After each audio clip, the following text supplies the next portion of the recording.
ওকে, তাহলে আজকে আমরা আমাদের আলোচনা শুরু করে দিই। আজকে আমরা শর্ট কোয়েশ্চেন্স ডিসকাস করব, মানে ডিসকাস করব বলতে তোমাদেরকে আমি প্রশ্ন করব, তোমরা অ্যানসার করবে, তারপরে আমি আবার এই ডাউট গুলো তোমাদের ক্লিয়ার করে দেব। শর্ট কোয়েশ্চেন্স, ঠিক আছে? আচ্ছা, তো প্রথম প্রশ্ন হচ্ছে, describe the Helen episode in Dr. Faustus. দেখা যাচ্ছে? স্ক্রিন শেয়ার করছি, দেখা যাচ্ছে? হ্যাঁ স্যার, দেখা যাচ্ছে। About coming of the old man, fake idea of removing anxiety, description of Helen's destructive beauty. বলো, তোমরা কি একমত এর সাথে? জি স্যার। আচ্ছা, এখন বিষয়টাকে বর্ণনা করা সহজ হবে না কঠিন হবে? স্যার অনেকটাই সহজ হবে। কারণ লাস্ট পারফরমেন্স অফ নিক্রোমেন্সি, এটা আমরা এখানে কোন বিষয়টা তুলে ধরবো? এখানে ওই যে থ্রি স্কলার্স যখন ডক্টর ফস্টাসকে রিকোয়েস্ট করলো যে ডক্টর ফস্টাস, জীবনে তো বহুত কিছু করছেন, সারা পৃথিবী আপনি জয়লাভ করে ফেলেছেন, তো কাইন্ডলি শেষবারের মতো আমাদেরকে একটু হেলেনকে দেখিয়ে দেন, আমরা একটু ধন্য হই।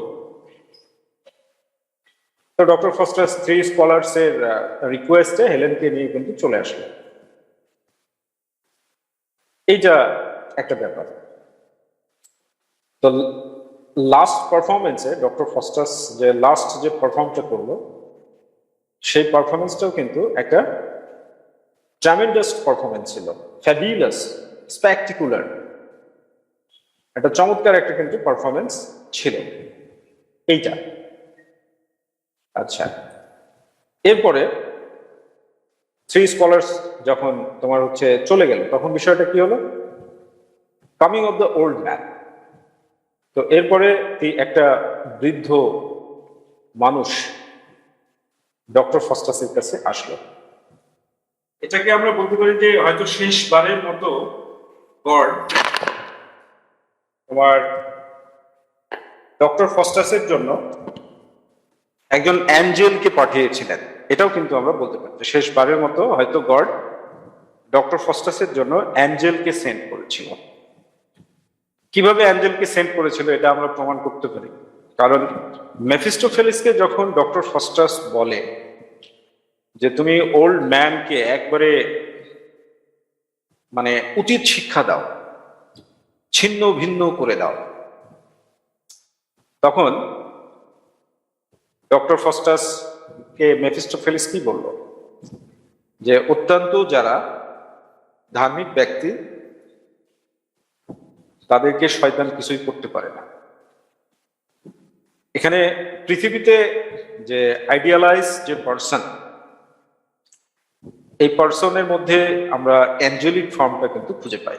এবং ডক্টর ফস্টাসকে যখন ওল্ড ম্যান বারবার কনভিন্স করার চেষ্টা করলো যে এখনো সময় আছে, তুমি আত্মশুদ্ধির জন্য তওবা করো, তখন কিন্তু ডক্টর ফস্টাস হৃদয়ের যন্ত্রণাতে আত্মহত্যা করতে গিয়েছিল।